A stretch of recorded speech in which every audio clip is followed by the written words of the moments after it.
But I started recording, so I might as well just say, welcome to That's Good Sports Podcast. I'm Brandon Perna here with Will Keys. We both just got haircuts. That's right. Just really not great haircuts. Your haircut from here looks pretty good. Will's upset because his haircuts cost too much money. I'm upset because the lady missed a lot of hairs. Like just several chunks of hair were not properly cut. But this is a podcast about football. We're going to talk about the Broncos for half, especially because they've got a Thursday night game. I think this podcast will go up Thursday morning. So they have a tonight game, and then the second half of the podcast, we'll go over as much NFL stuff as we can. Will has a hate list that I will grade very, very harshly about basically the top 10 things he hates the most in the NFL or Players he hates the most. I don't even know what's on it. He wrote the list while he was getting his haircut, so it's going to be a real gem. Yeah, I'm never in more of a hateful mood than when I'm getting my haircut. Yeah. Well, Will, you got your haircut today. Sounds real stressful. I went to a funeral, so look, what are you really complaining about? You know, you got me there. And I had a long drive home, Will, and my wife had a tough day, and I just started thinking about life and like, what's the point? Like I was stressing to get home to record this podcast. That how many people are going to listen to this shit? Not a lot, an okay amount, I guess. But like, what? When we're going to talk about football, and I'm just contemplating life and death all day. Like, what the fuck is the point, Will? What do you think of this podcast? Is this even any good? Are we doing anything worth a damn? And also, tell your mother hello. Is that your mom? I had to wave her off. That was pretty rude of me. But bring her in. Maybe she could. Maybe she could give me some life advice right now. Look, we've reached the episode where we're just having complete existential crises. Yes. Live on the air. Brandon's drinking, what kind of beer is that? It's a New Belgium Tartastic. That's pretty good. I don't think I have, actually. Give me a top 5 beers to cure an existential crisis really quick. It's not this one because I feel like I have to defend that I'm drinking a beer called Tartastic. I feel like as a man, I'm not secure enough to say, you know what, I just really like this beer. Lemon ginger ale. My top 5 beers to cure existential crisis. First of all, I would go with an imperial stout of the highest alcohol content. One beer, You're already drunk. So most of your problems, as long as you're a happy drunk, are gone. And I am. So this should help. Second beer, probably just going to go straight up Miller Lite, because then I can have like 10 of them. Put away a lot of them, yeah. And drinking for me is about the habit. It's the action of it.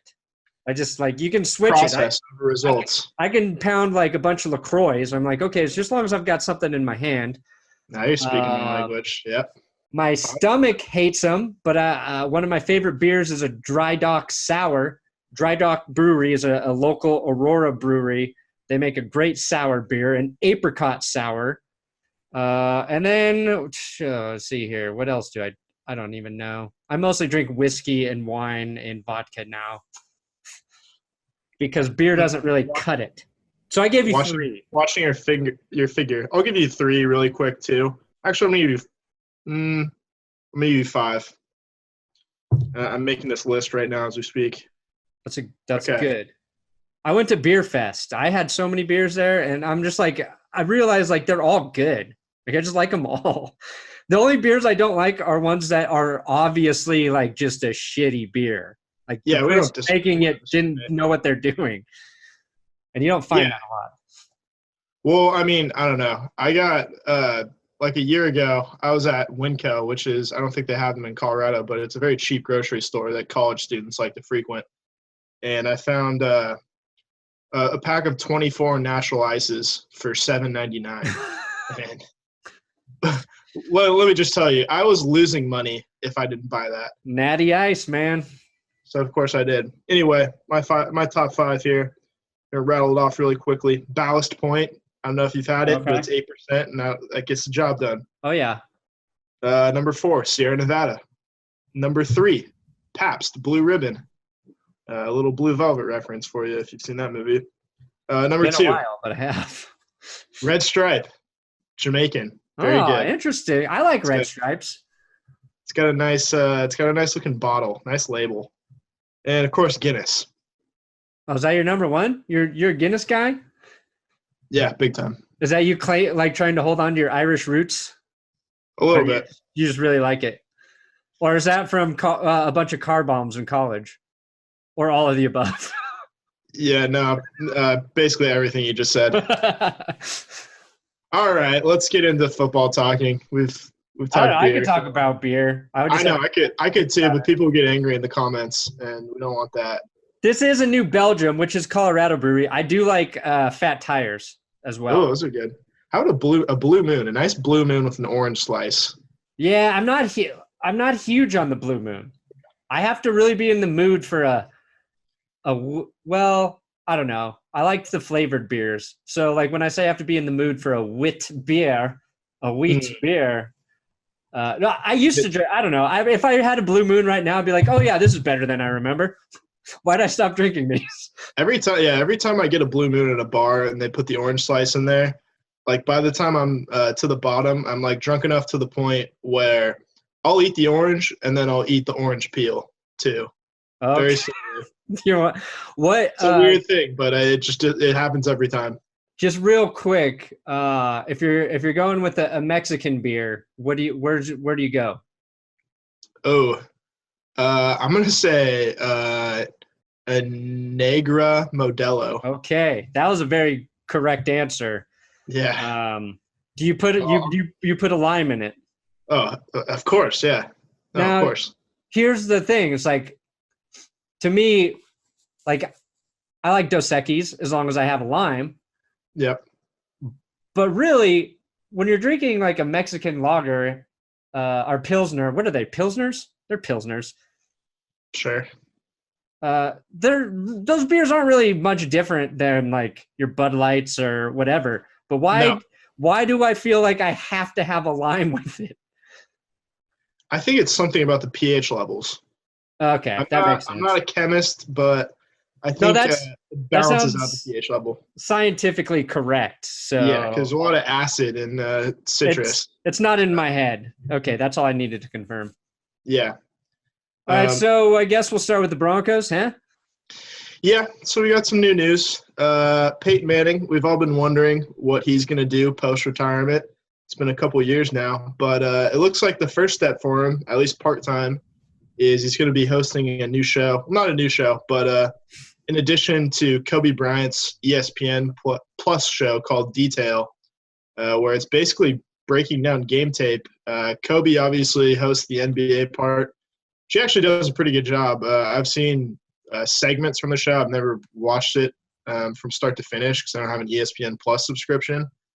But I'm intrigued for this Peyton Manning add-on to Detail, which is, I don't know if I mentioned that. The show's called Detail. But what do you think about this? Is this enough to get you to shell out $5 for ESPN Plus?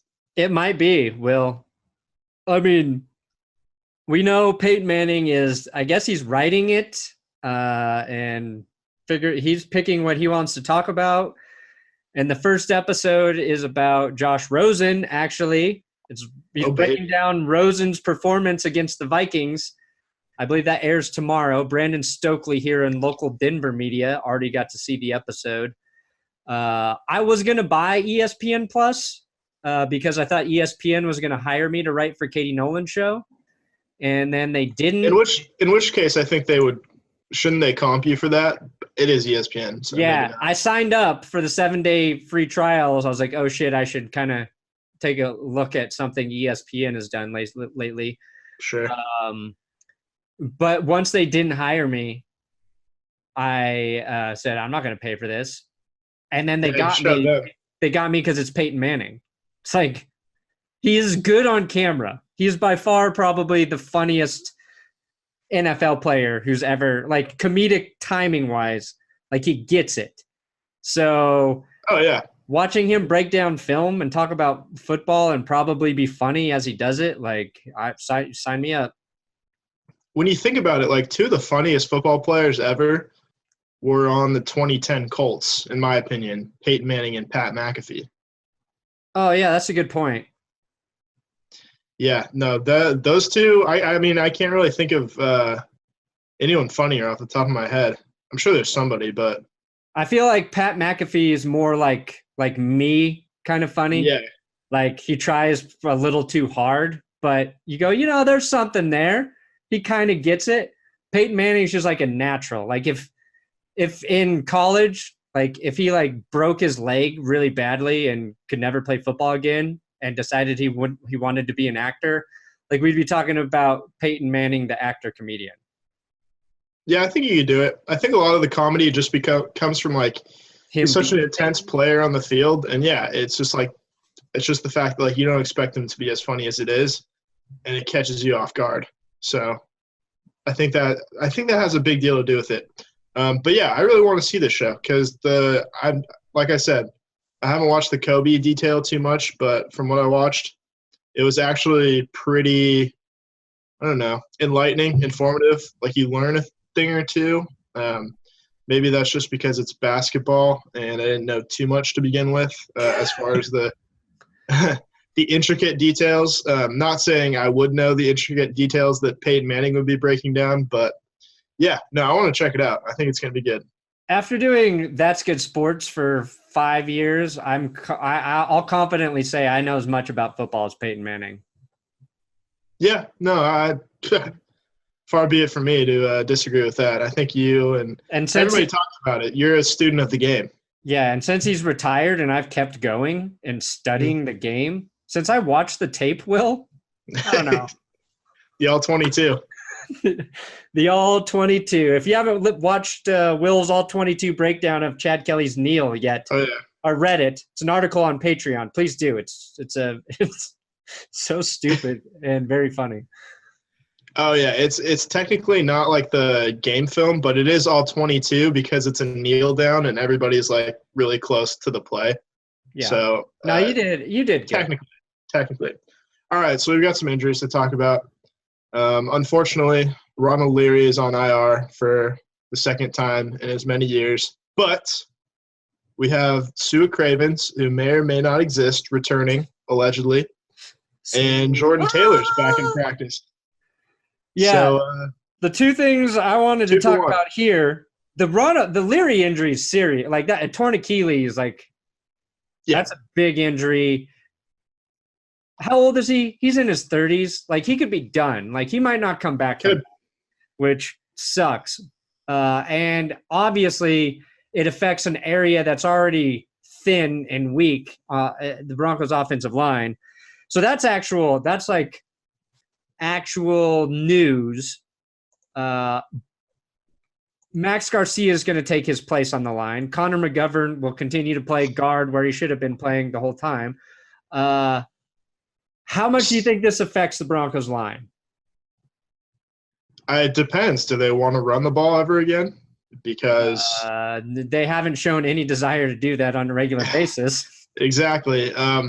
No, they're going to take a step down. Like, it's obviously a drop off from Ronald Leary to Max Garcia. Although Max Garcia is a pretty good run blocker. He's good when you kick him out and pull him on toss or trap plays or stuff like that. So hopefully they take advantage of that. However, it's the Broncos coaching staff, so I don't expect them to take advantage of that. They're going to have Sam Jones suiting up for the first time this year. Oh, so he's gonna be active? Yeah, out of Arizona. Interesting. So we might see him. And that'll conclude our segment on the line, because typically that's when people start to fall asleep. But I just wanted to pay Ronald Leary the respect he deserves, because he's a good football player.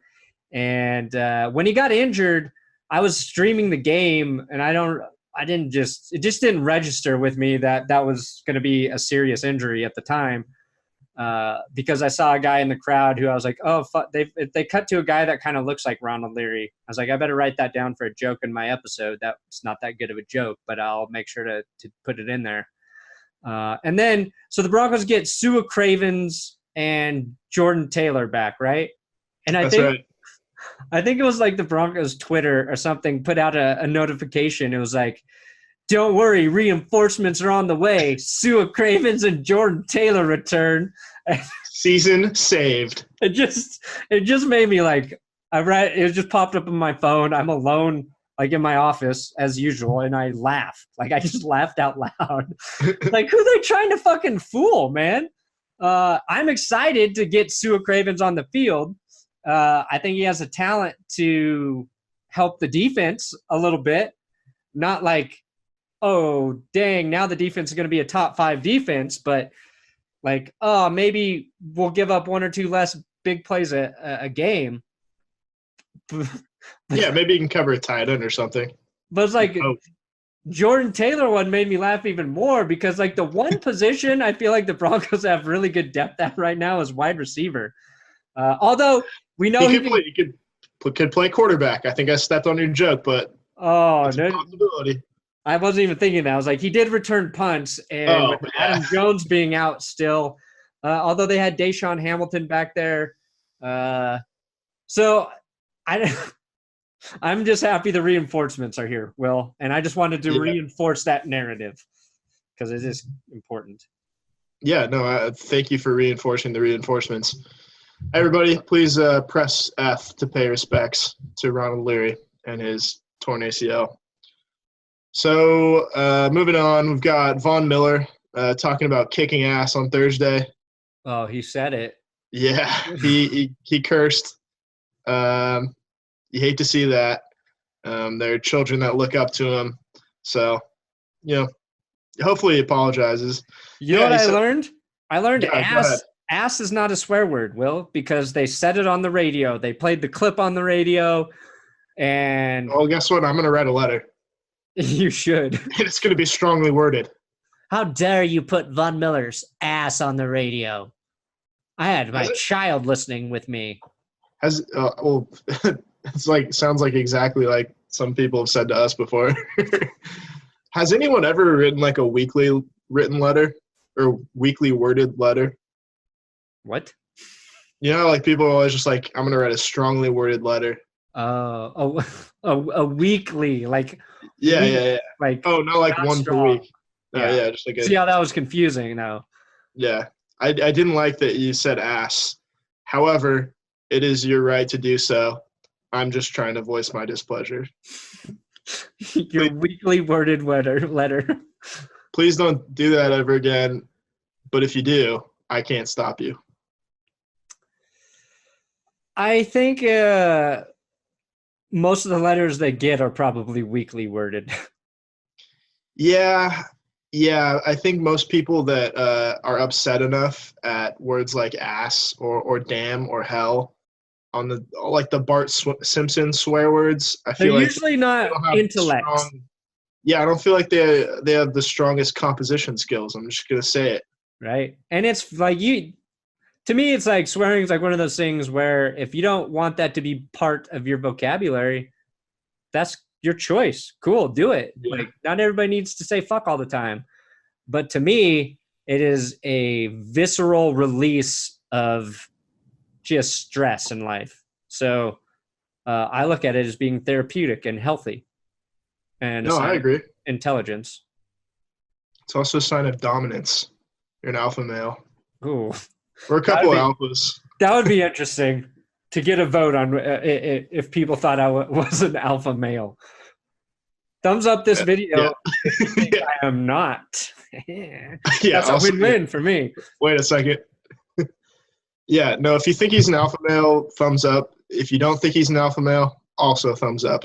There you go. I'll never know the truth. The way a true beta would like. Yeah, I'll just never check.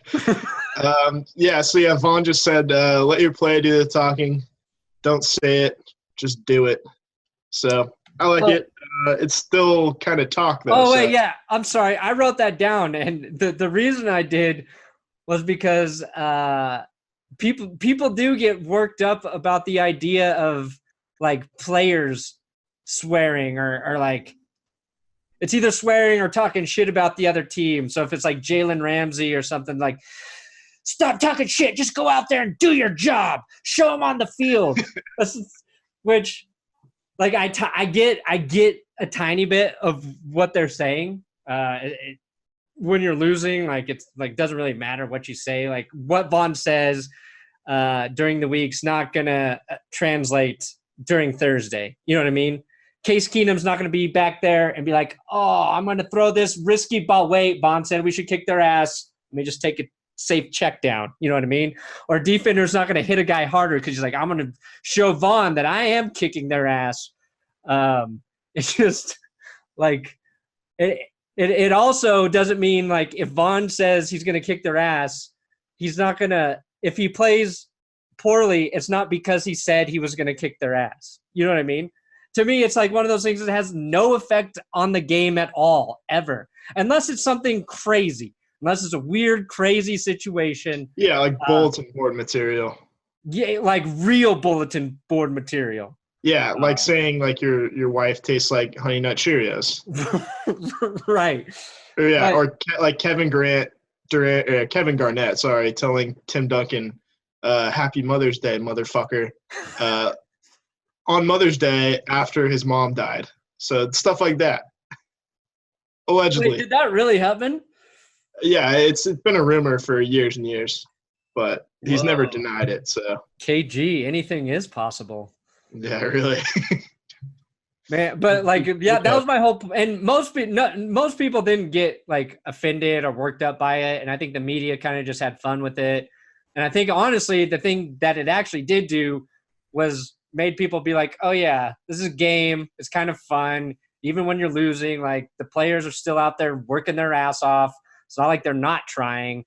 And they want to go out there and win. Let's not forget that they fucking want to win. Sometimes it just doesn't happen. But I did see people like, keep your mouth shut. Show us on the field. Show us on the field, Vaughn. And then you say you kicked their ass afterwards. It's just silly to me. People are really upset with tents. With what? With tense. Like people want these comments to be in the past tense. After. You don't talk. Just don't worry about it. Yeah. See, like I'm the type of person who doesn't talk shit in competitive events because I know as soon as I do, I'll be in my own head and then I fuck up. Yeah. So I just try to I wait until I'm done and then I'll be like, yeah, I kicked your ass. I kicked your ass. That's an alpha male.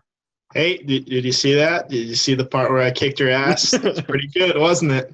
It's like a superstition almost. Like I'm like, don't even compliment yourself. Don't acknowledge that you did good. If you do that, you're gonna lose this cornhole game. And these are the signature characteristics. Also, I think I could beat Pat McAfee at cornhole. Just putting that out there. Do you have any like cornhole strategy? Because the last time I played cornhole, and to be honest, it's been like a year, but I started sidearming it like Phillip Rivers almost. Well, not like him. Like he does this. I don't do it underhand. Like I kind of like swipe it. I throw it almost like a frisbee. I spin the bags. Yeah, no, that's kind of what I did. I don't spin it. Like I don't get any revolutions, but I get the revs. Yeah, it might be the key. Like you have to get some English on it to get it, like hit it at the bottom and then get it to spin up. Yeah, I slide it in, but I can hit the hole too. The real key is I need to have at least 3 beers in me because the last time I played was after beer fest and I was feeling the groove.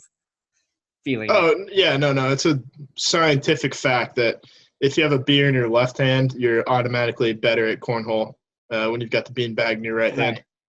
And it's one of those games you can start like if you can start drunk and be good. Yes. It's not like a game that you have to ease into. Like you have to start sober and then you'll get better as you get drunk. But if you try to jump in there drunk, you're going to be bad. You know what I mean? No, I understand what you mean. It's kind of like beer pong, honestly, where there's like a tipping point where the more drunk you get, the better you are until like there's a certain point that you hit. Yeah. It's like drink 8, where you just get you start out like here, and then you get all the way here. This is great for the listeners, by the way. And beer 8, you're all the way down here. Right. Yeah, it just goes off a cliff. It's like the crash of 1929. It's the same thing with like driving too, you know? God damn it. Please don't drink it. Please just. Steve Keim can tell us about that. Well.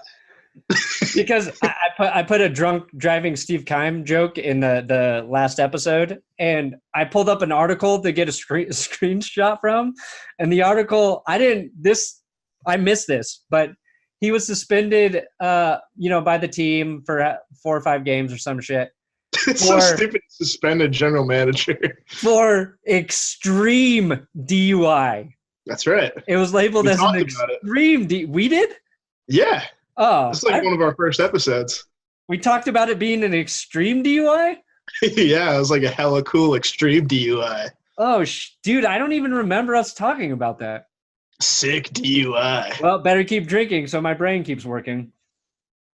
Yep. No, that's never mind then. Typically how alcohol works. So basically, I have been just as excited to learn that it was an extreme DUI twice. Yeah, I feel like in like 3 months, you're gonna bring it up again, and you're just like, "Did you hear about this?" I'm turning into my extreme DUI. Into my mom, man. Oh shit. Yeah, you know what? One beer at a time. You know what I wish that could apply to though is The Office. I wish every time I finish The Office, I could just erase it from my brain. Yeah, like Men in Black, just like the little. Yeah, but know that I really want to watch it still, and then re-experience it for the first time. I feel that way about The Simpsons, and certain movies as well. Like there's movies I just want to watch again for the first time. I wish I could see Pulp Fiction for the first time again. Ooh.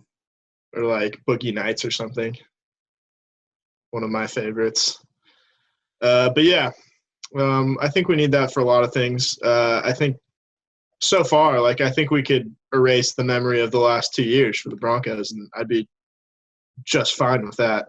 No, you're right. That's the biggest challenge right now is like it just feels the same. It feels like we are headed. It's a little Groundhog Day for just a losing season, and I have to find new ways to try to talk about not success. And I don't know. I feel like I'm basically like you and I are in the same position as Joe Ellis right now. That's right. Yeah. No, he had a really interesting quote today. I saw it and I was like, shit. Like, did he really say that? Because it's just not something like he doesn't come out publicly very often. But Lindsay Jones from Sports Illustrated, she's formerly of the Denver Post, right? Something like that, yeah. Yeah, something Post, possibly a Gazette. She's with The Athletic now, right? I think she's with Sports Illustrated. Because I think Nikki Jobvala, who's with The Athletic, tweeted it out. I know Lindsay will use swear words in her tweets now, so I just assumed she was with The Athletic. Oh, true. They're pretty edgy. They're trying to keep up with me, is the way I see it. Yeah, good luck. So anyway, Lindsey Jones asked Joe Ellis about making in-season changes. I don't think she specifically referred to like firing Vance Joseph or benching Case Keenum or firing the coordinators or whatever. But he had something pretty interesting to say, pretty telling. He said, quote, "We did it in 2010, I think. So we'll see. We'll see. I'm trying to stay focused on one game at a time and see where we go from there, and having conversations with John and see where we go."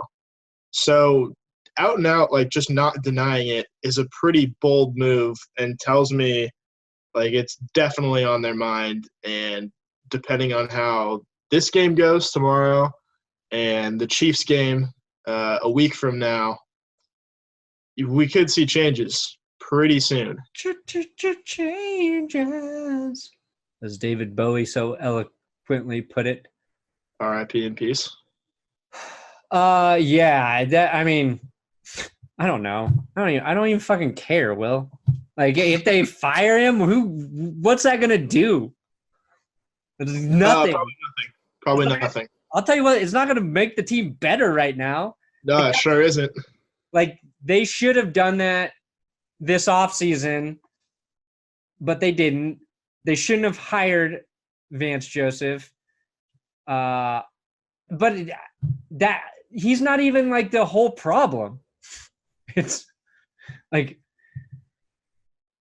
that's where you're wrong. No. He's 100% of the problem. If they just had a replacement level coach, the Broncos would have gone 14-2 last year, and they'd be 6-0 right now. So think again, pal. If they had Kyle Shanahan, they would have already won the Super Bowl for 2019. Don't worry about the facts that say that Kyle Shanahan has the same exact record as Vance Joseph. It's just I think there's so many problems. I think Elway making personnel decisions is one of them. I bought into Case Keenum. I think he's all right, but clearly that was not the right direction to go. Like, he's not making the team a lot better. He's making the offense mildly better. And even that is putting it favorably. Because I think you can say that. It's just relatively speaking, it's not much, but it is technically probably a slight improvement. Yeah, it's like, I don't know. It's based on like the lowest parts of last season. Yeah, I mean, with him, without like trying to get like, obviously, without being technical, when he's playing quarterback, I feel better about the game than I did with Trevor Siemian or Brock Osweiler or Paxton Lynch. Yeah, but then, I don't feel like they're going to win. I don't feel like if they need to make those clutch plays that it's going to happen. Like, I see him make a few good throws every game.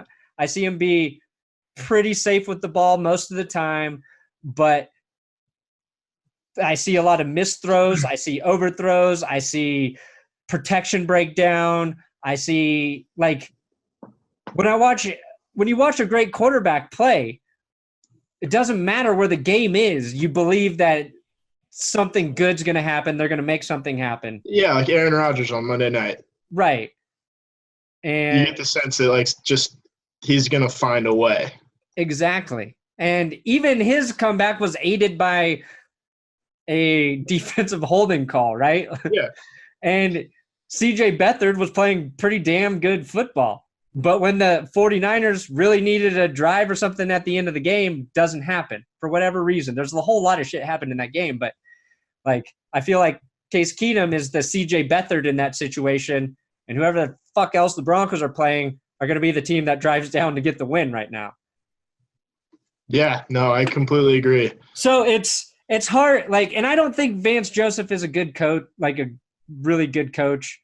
But it's hard to put it all on him when you have quarterback problems, when you still have offensive line issues, when your defense is, I don't know, all over the place. Like, I want a head coach that I think is at least really good on one side of the football. And I just don't get that impression with Vance. But again, like, I don't think he's the worst coach ever either. Like, people want to make him out to be, but I don't know. Yeah, no, I don't think he's worse than Josh McDaniels. He's obviously – Josh McDaniels was he was an embarrassment, first of all, for the whole, like, videotaping scandal that took place basically right before they fired him. Who knows how long that was going on. But even before that, like, before he coached his first game, comes in and trades the franchise quarterback, like, Vance Joseph will never be on that level for me, regardless of him coming in and underachieving with a talented roster. Like, it'll just, like, he's always just going to be a coach that just didn't work out and maybe was, I don't know, either like a career coordinator that was never meant to be head coach, or a guy that was probably just in over his head and a head coach too early in his career. Yeah. Honestly, Vance's biggest mistake was probably deciding to be a head coach maybe a little too soon, but also just coming to the Broncos where there wasn't a situation there set up for him to succeed. You know what I mean? Yeah. Yeah, no, he didn't have an established quarterback in place. He was coming off of, or it was a team coming off of a Super Bowl just a year before, not a season before, but a Gary Kubiak season in between, and you still have just absolutely massive expectations, and you're going to have growing pains when you're a young coach. And I'm not advocating for them to keep him, but it's definitely not all on him. But at the same time, kind of to play devil's advocate, when you're the head coach, you're responsible for the team's success or lack thereof. Well, and that's the thing. Like, the right guy can come in and fix and change so many things. You know what I mean? Like, but you never know who the right guy is. And it's weird. It's weird to look back at Gary Kubiak being the right guy for that Super Bowl run. Like, he might not have even been the right guy. Like, he probably wasn't the right guy in a lot of situations, especially offensively. But the defensive coordinator was the right guy. And the way I think Kubiak managed was the right guy. Yeah. the Peyton Manning injury situation, True. And bringing him back in when he did, when I think that was clearly his decision. Like, those were little things that, and the Broncos needed a lot to go their way for that Super Bowl. But I don't know. It's just like, if you have an Andrew Luck on your team, you can look at like Frank Reich right now down in Indianapolis, and they're losing games. But for whatever reason, I feel like in a year, they're going to be a decent team. And that might not be true. I feel the same way about Kyle Shanahan. Well, yeah, that's a real interesting one. His quarterback, that team's been decimated by injuries. Quarterbacks, your running backs, there's a whole bunch of things there. But you're right. The feeling is that he's going to do the right job as a coach to put that team in a position to succeed. And you feel like he's on the same page with John Lynch too, that they're making decisions together and that's going to work out for the organization. And it just doesn't feel like any of that's really happening in Denver, right? Right. Yeah, no, you get the sense like with those two teams that like they're trending in the right direction. They've just had like a lot of bad luck. And you don't feel like luck is like has anything to do with the Broncos being bad this year or last. Like, it's just it feels more like the wheels have fallen off. Because they've been relatively healthy these last two seasons. Yeah. Like the Broncos, they had some injuries late last year, but that was just like a lot of veterans getting injured, but also the season being over and being like, yeah, don't fucking come back and play. Just we'll put you on IR. Right. Sprained ankle. Yeah, you're done for the year. So, and that's why I'm picking the Broncos to win tomorrow. Yeah, no, perfect segue. I'm taking the Broncos too. I don't think this is going to get their season on the right track or anything. I just don't think the Cardinals are that good. No, they're really not. I mean, but we'll see. If the Cardinals win, it's going to be because one of two things could happen. One, Josh Rosen could have a great game. I don't foresee that happening. I think if they win, it's going to be their defense. And I don't even think their defense is that great, but I think their defense is good at forcing turnovers and making plays off of those turnovers. Chandler Jones, pretty good pass rusher. Their secondary is pretty good.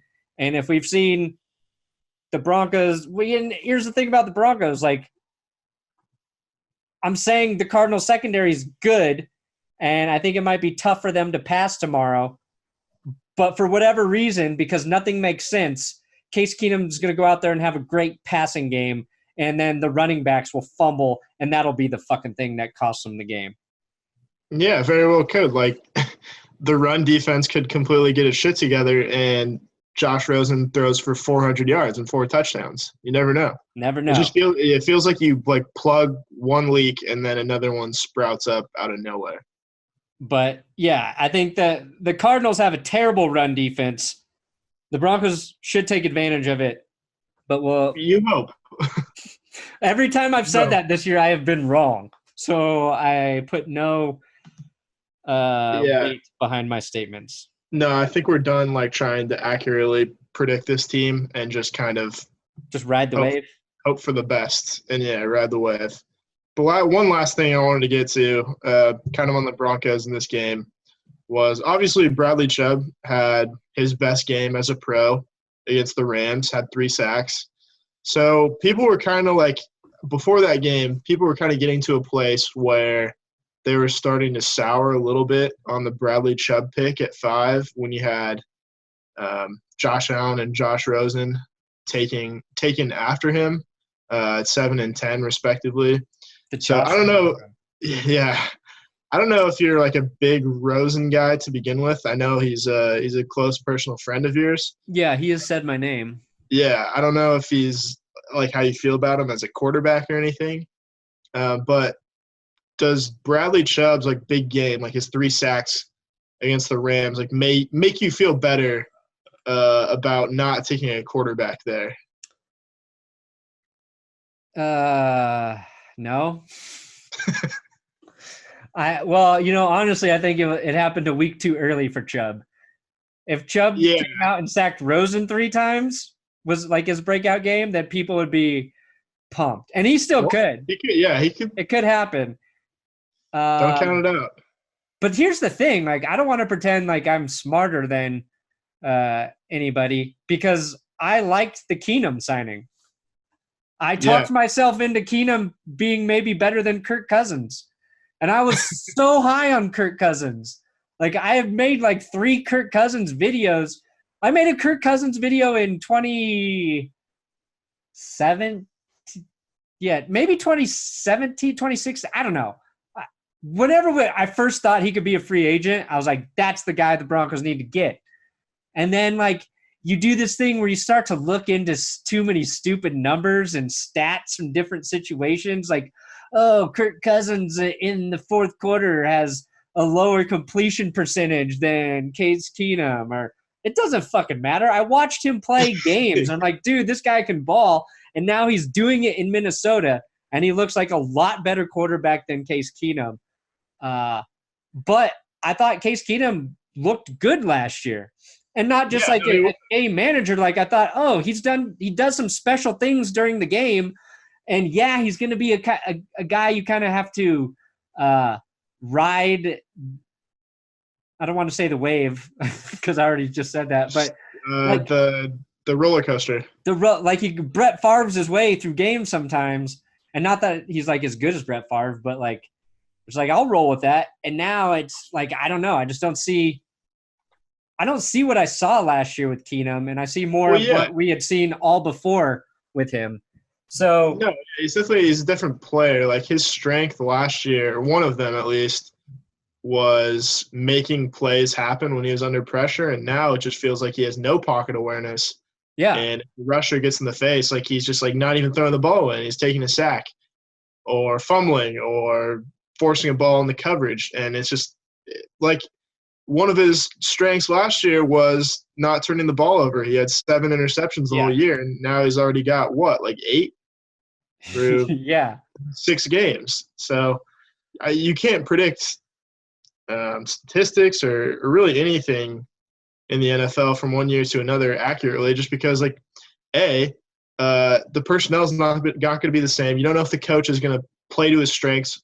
You could make a case that the Broncos really aren't, because he's a great play action quarterback, and even though they're running the ball well, or at least they have before this Rams game, they don't fake the run ever, and they don't get Keenum out on the edge and let him do what he's best at, and that part's really, really frustrating. Well, I mean, that's a good point. And look at Pat Shurmur with the New York Giants right now. Yeah. Like He was the considered one of the best offensive coordinators last year. He was the one who had the success with Keenum, right? He was Minnesota's offensive coordinator, just so I'm double checking here. Correct. And what did Minnesota have? A bad offensive line, great wide receivers, a game manager quarterback with my quotes up there, and they had a decent duo of running backs. So Shurmur now, with one of the best backs in the league, with one of the best wide receivers in the league, and some pretty good I think Sterling Shepard's a really good wide receiver. Not very good offensive line, but a quarterback who's had a lot of success in this league.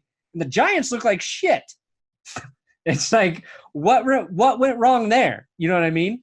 And it's exactly what you just said. There's so many factors, personnel-wise, situations are different. Like the translation of success from one situation to another is really hard in the NFL, and it might not be the guy. It could be a million things. And that's why, like, when we're all overly critical of, say, everything Elway has done, which I will continue to be because I believe I could do it, you can't. You really can't, because there's so many things you can't control. Yeah, especially in the NFL where you get 16 games a year, and it's such a small sample size. It's not like the NBA where you get 82 games, or baseball where you get 162 games, and like stats actually mean something in those leagues, because after a long enough period of time, like things tend to even out. Right. That's not the case in football. Like some guys can just have a breakout season and you never hear from them again. And I don't know if that's the case really with Case Keenum, but it's kind of pointing in that direction. Yeah. So back to your question, like now looking back, I'd be like, take Josh Rosen. You shouldn't have signed Case Keenum. Take a quarterback at 5, and that's where you go. And supposedly the Broncos weren't very high on Josh Rosen. I would like to see what Peyton Manning has to say about him. I don't know if he'll be a good NFL quarterback. I think there are things there that says he has a really good chance to be one of the best in the draft. But again, he's in Arizona.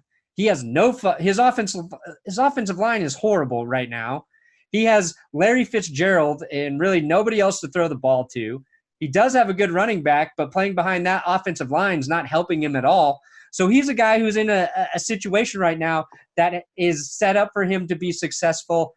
Zero. None. So if he has success in Arizona, I would say he is a great fucking quarterback, because the odds are stacked heavily against him right now. Yeah, and that's what great quarterbacks do. Like, to go back to Aaron Rodgers again. Right. You feel you get the sense watching the Packers play that they would be like a 4-12 team with an average quarterback. 6-10. I don't know. That's generous. That's really generous. I think if you drop from him to, I mean, I was going to say Deshaun Kaiser, but I don't even feel like he's an average quarterback. But yeah, if you take Kaiser's below average. Yeah, if you take Case Keenum, for example, and put him on the Packers, like, I don't think that team's doing really much of anything. You think the Packers would make that trade?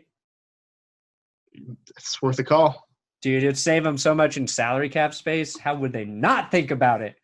The narrative. Who says no? The joke we've been pushing, like, about the Packers is like Aaron Rodgers' toughest defender are his own teammates, right? So it was Mason Crosby. It was, Clay Matthews with the penalties, even though it's not necessarily Clay Matthews' fault.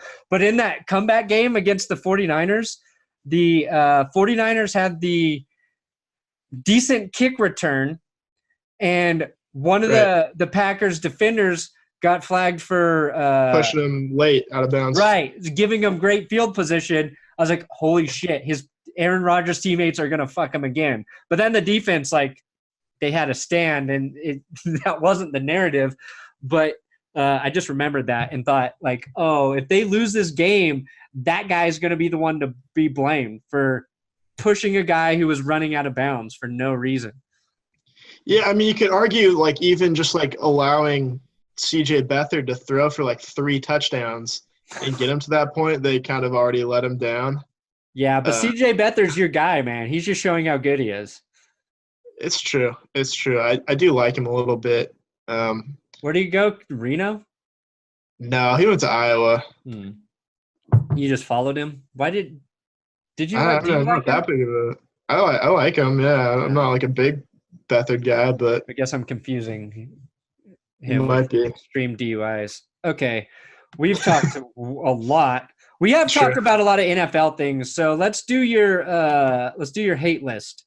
Do we want to make our picks like really quick and just like motor through them? I want to do your hate list first, and then we'll do as fast as we can.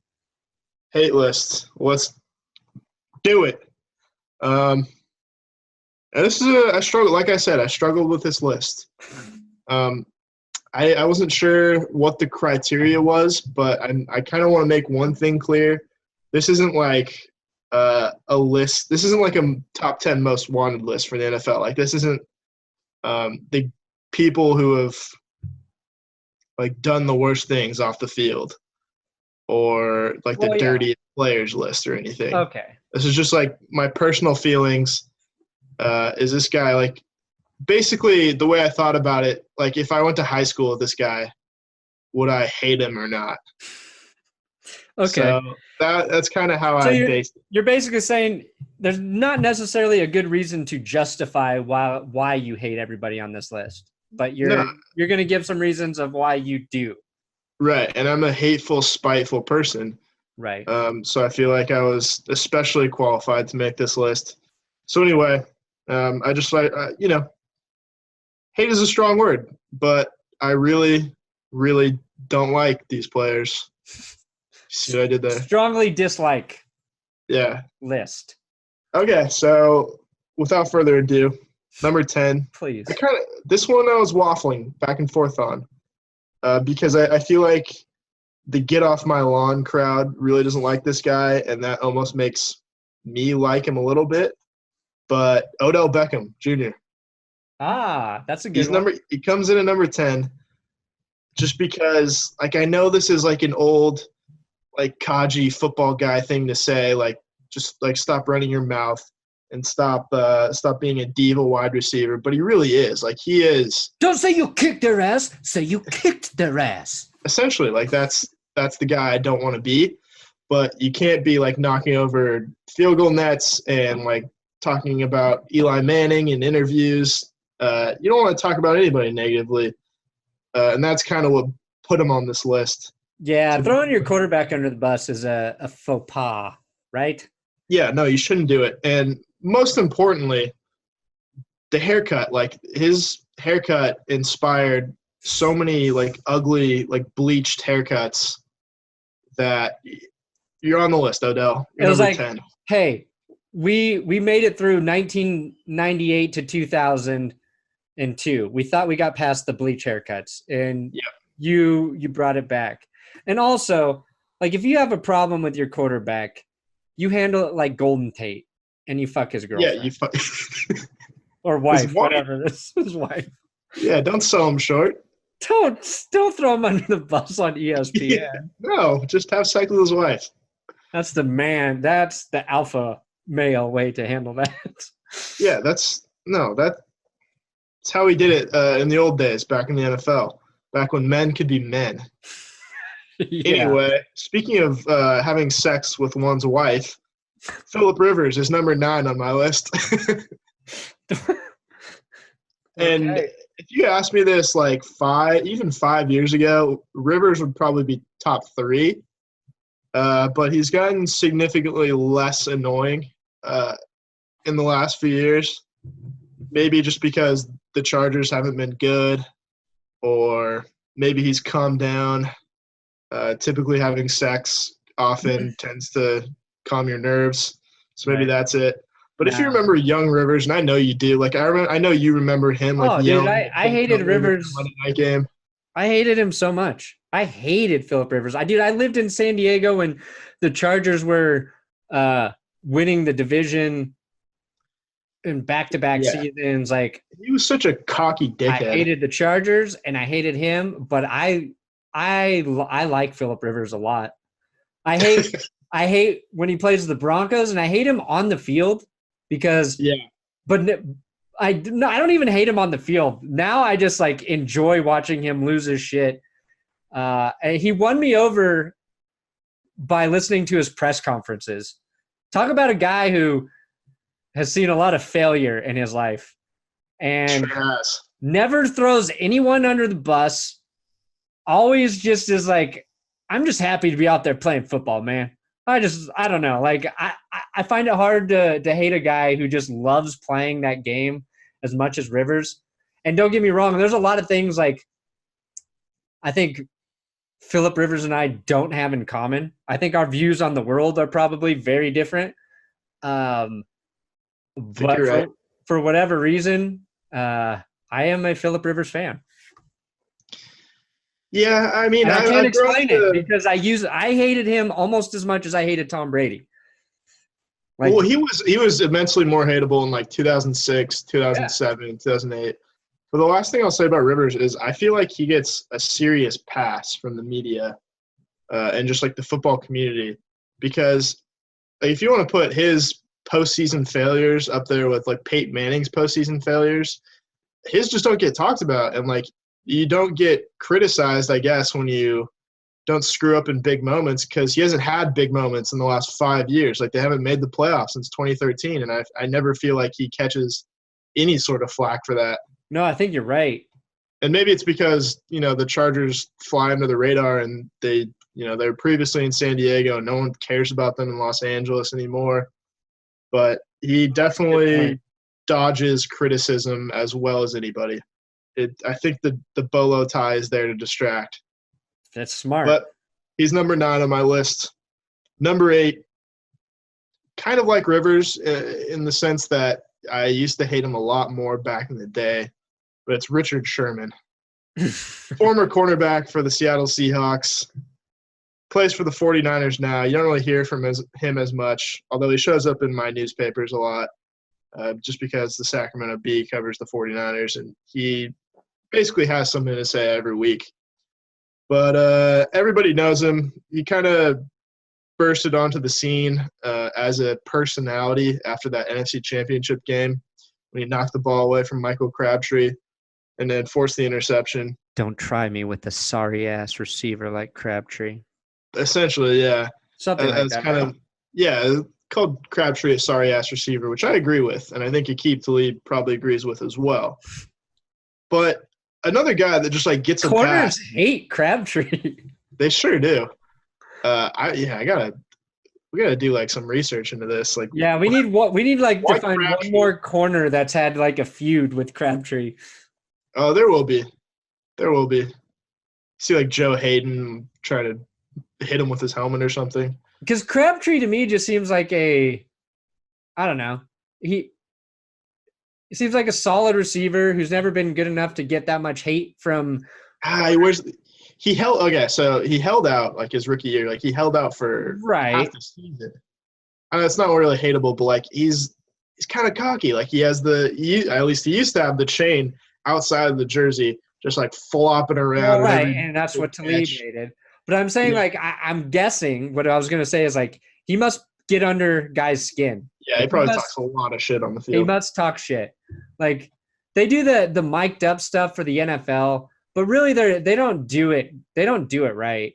Nope. Like if the NFL wanted to make more money, I would pay $100 a month to get a live sound feed, unfiltered, of players talking shit to each other on the field. No, I feel like this should be an option for like HBO subscribers. Exactly. Like it's the game, but you get the live feed. Like the craziest players are mic'd up. Like Vontaze Burfict, always mic'd up. Always. 24 hours a day, just Vontaze Burfict. Yeah, no, it's like they have like for Monday Night Football, they have the ESPN Deportes broadcast on ESPN2, or like with baseball, sometimes they'll have like a StatCast broadcast as well. Yeah, it should have a mic'd up broadcast. Like I don't really feel like listening to Ian Eagle and Dan Fouts for the 400th time this season Yeah, that So would maybe be. I'll just listen to the players on the field. But yeah, Richard Sherman too. He gets a pass for a lot of dumb shit that he said and done over the years, solely because he went to Stanford. Because he's smart. He'll just say something ridiculous or just like get out of line on the field. They'll be like, well, hard to call him out on that because, as you will remember, he did go to Stanford. It's like, yeah, well, that doesn't preclude you from doing very bad things on the field. Like, he started that fight with the Titans a season ago. I don't know. That really got under my skin just because I'd kind of forgotten my hatred for him as the Seahawks started to decline. But, yeah, anyway, I've said enough already. He's number 8 on my list. Number 7, this guy really embodies the Patriot way. I think you'll know who I'm talking about. Julian Edelman. He's the prototype Patriot. This is the first one I fully agree with. Yeah, I know you do. I hate everything about him. I hate that people always mention that he played quarterback at Kent State. I fucking know. I remember. He's just short, and he's so white, and he's got that gross, like, oiled up beard, and his voice is annoying. I'm not taking shots at anybody. His beard, it does, like, yours looks natural. His looks like it's glued on there. Like, it looks like it's a prop beard. You don't have to defend my beard. It's okay. He got that fucking lucky catch against the Falcons. Oh, so lucky. It's just everything. He's had some off the field stuff too that I won't go into because I don't know. There's nothing concrete. Yeah. What's the nothing concrete? What's the rumor? Nah, just like he was getting a little handsy at a bar with a woman, and he got charged for something, but it didn't go anywhere. But I don't know. I don't want to. Hard to. I will say though that leads me to my number 6 pick, and that's Ben Roethlisberger. So what we're gonna do is I think we'll save the top 5 for next week. Yes, because we're running so long, and these are good. I like these. So finish up with Ben Roethlisberger, and this is pretty easy. Also, I think we all hated Ben before anything Lake Tahoe related came out, just because he was one of the most frustrating players on the field. Like he was Patrick Mahomes before Patrick Mahomes in his early days. Like he would dodge sacks. Yeah. He would throw at the last second. Like he just create plays out of thin air. That's what he did to the Broncos in that AFC Championship game. Yeah, basically. Like the first several times that Roethlisberger and the Broncos played head-to-head, Roethlisberger pretty much had his way with the Broncos defense. And that's not a joke or anything. I wouldn't make light of that, but would not, would you, Will? No. But yeah, and then after all of the other stuff came out, Steelers fans very, very quick to defend him. Oh, so not all Steelers fans. No. The majority, the types you'd see at a sports bar. The same fans who are like adamantly vocalizing their defense of Tyreek Hill. It's the same mindset. Yeah. No. The need to defend those guys. Yeah, I don't feel like I could. I don't know. I don't have experience with it because all of our quarterbacks have been perfectly upstanding citizens, but I don't feel like I could root for Ben Roethlisberger if he was on my team. Yeah, it'd be really hard. Knowing what we know. Also, he's a close personal friend of Donald Trump, which I'm not. Is he really? He sure is. Did you hear the Stormy Daniels excerpt from her book? Yeah, so they were hanging out at Lake Tahoe again. This was after this is like a couple years ago, which I just want to say, Ben, maybe Lake Tahoe's not your city. Beautiful, but I think you have about as much luck in Lake Tahoe as Fredo Corleone. So maybe stay away from now on. That's a solid reference. Yeah. Any Godfather 2 fans? Yeah, but anyway, it was Trump and Roethlisberger just hanging out the whole night with Stormy Daniels, And then Trump insisted that Roethlisberger walk Stormy Daniels back to her hotel room. And apparently he was all horned up and trying to lay the wood on Stormy, and she was having none of it. And he was basically just like knocking on the door and just like, come on, I'm Ben Roethlisberger. And he was fucked up. And she was like, have you seen your face? You are Ben Roethlisberger. Yeah. Oh, I didn't know that story. That's interesting. Yeah, no, that came out like a month or two ago. But yeah, once I heard it, I was like, I can't imagine just like going out for a night on the town, like going to Harrah's in Lake Tahoe. It's a place where I've been.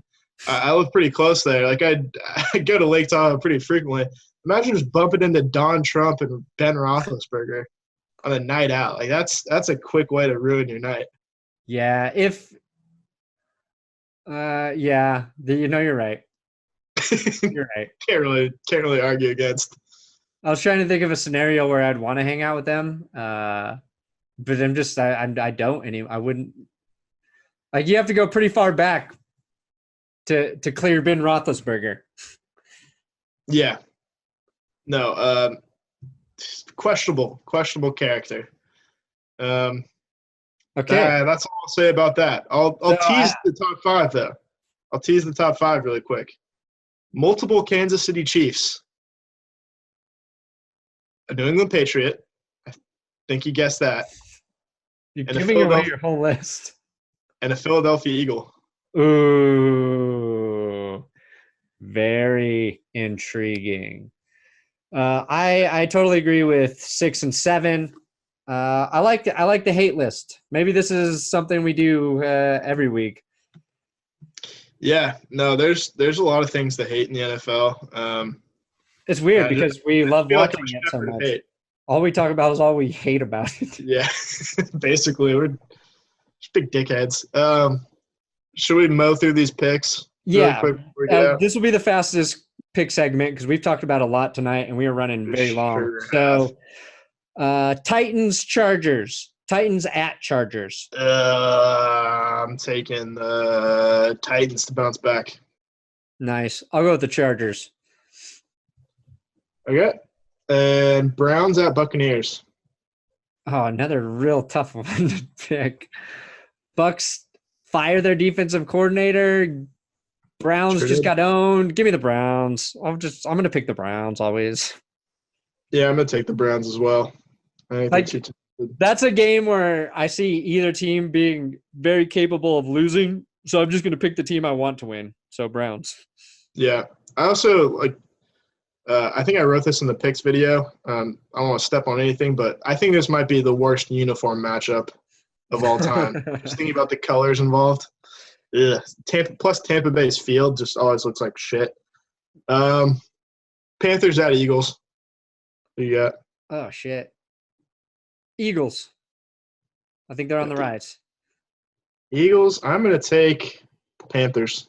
Oh, nice. I think they bounce back from that Washington loss. They don't seem like a team that's gonna win. Yeah, or lose multiple games in a row. Vikings at Jets. Ooh, Jets are playing decent, but I'm going to pick the Vikings. Yeah, I'm taking Minnesota as well. Lions at Dolphins. Oh, man. Is Brock Osweiler playing? Yep. He is for sure? Whoa. Oh, sorry. I was thinking of Derek Anderson. It looks – I think it looks that way. I'll pick the Lions. I'm going to go with the Lions. Yeah, no, I'm taking the Lions either way. I think they'll get a win after Miami played a full 70 minutes last week. Patriots at Bears. Yeah, Bears. Who did they lose to? That was a surprise. The Dolphins. That's correct. This is my memory. Yeah, I'm going to go with the Bears. Okay. I'm going to take the Patriots there. Smart pick, Will. Yeah, generally. More often than not, you'll be right. To me, the only interesting thing here is, I feel like the Bears are the first team with a really good defense to play the Patriots. and now the Patriots offense is clicking. So I think that's an interesting matchup. Yeah. I mean, I have a feeling like they'll find a way to scheme Khalil Mack out of the game for the most part. Bills at Colts. This is Derek Anderson. This is Derek Anderson. Starting ahead of Nathan Peterman. Yeah, which was really disappointing for me. I wanted to see Nathan Peterman throw a couple more picks. Full 60 minutes of Peterman. Yeah. I'm going to take the Colts. I've picked them too many times, but I think they win this game. Yeah, I'm taking the Colts as well. I don't see Derek Anderson coming in out of the blue and winning a game on the road. Although he's done it before, so it would be pretty impressive. Texans at Jaguars. Jaguars. I'm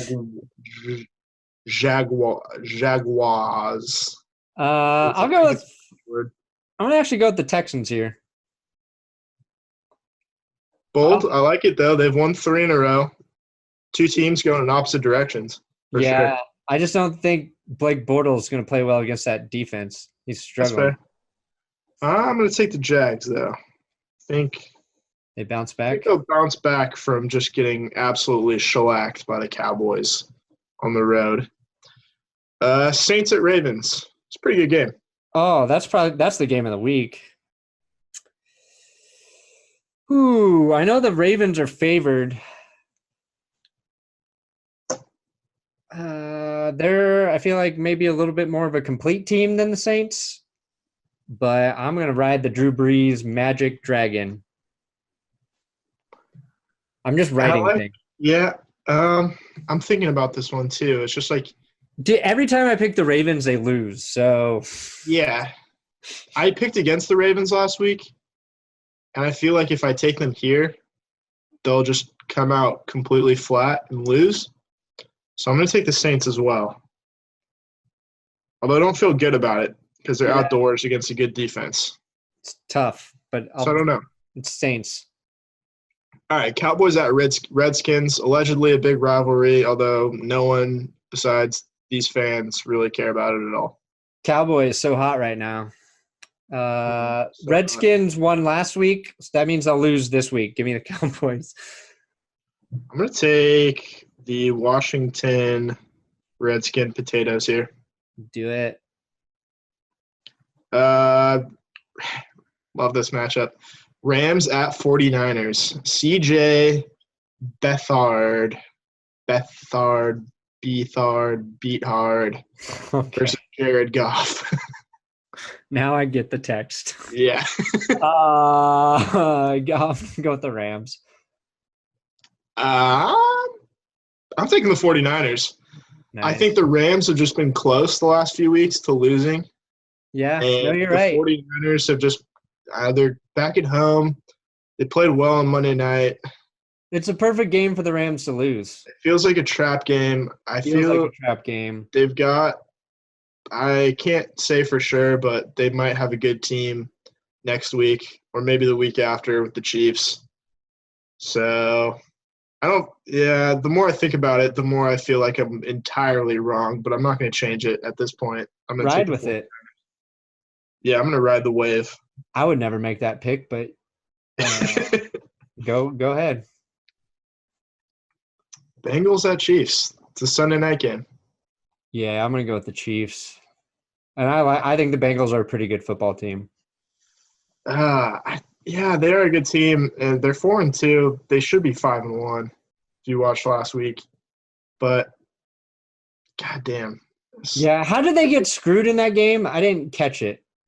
It was like a pick play on, I think, the Antonio Brown touchdown. Oh, was it? There was a non-call on a pick? Yeah, it was really close to being like a yard within the line of scrimmage. Gotcha. But it was fairly controversial. I really want to pick the Bengals for obvious reasons. So do I. I'm going to take the Chiefs. Just try not to think about it this week. I might have to go for a walk or just do something to get my mind off of this game. This one. All right, Giants at Falcons. It's Monday night. It's a really terrible game. The Thursday night and Monday night game is pretty bad this week. Schedule makers didn't want this. Falcons. I'll go Falcons. I'm going to go Falcons as well.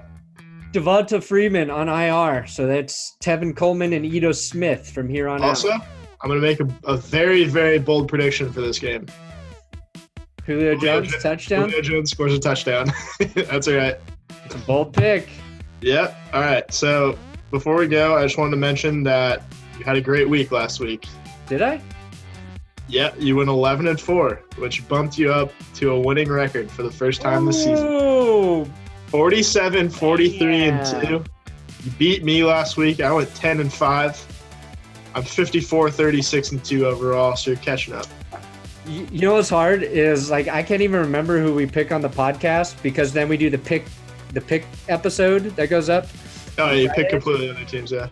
And sometimes like we're just picking for the joke. So like I pick one team here and then I pick another team in that episode and I can't remember which is which. So oh yeah, no, I feel like some teams I just pick for you. And then just like hope that you'll stick with it for the sake of you never write in the pick and then like sometimes like the way the joke's going, like buy into the Browns. I'm like, we're going at the Browns. Even though I picked them to lose last week on here, right? I think so. Yeah, and then in my episode, I picked them to win. Yeah, well, just a little sneak preview for the picks episode. I think you might be taking the 49ers tomorrow. Okay. I think you might be switching your pick. That's fine. For reasons that you could probably determine on your own. I'll flip-flop it. Yeah. All right. I think we're close to an hour and a half. I think that's all we got. End of podcast. Bye. Get the fuck out of here.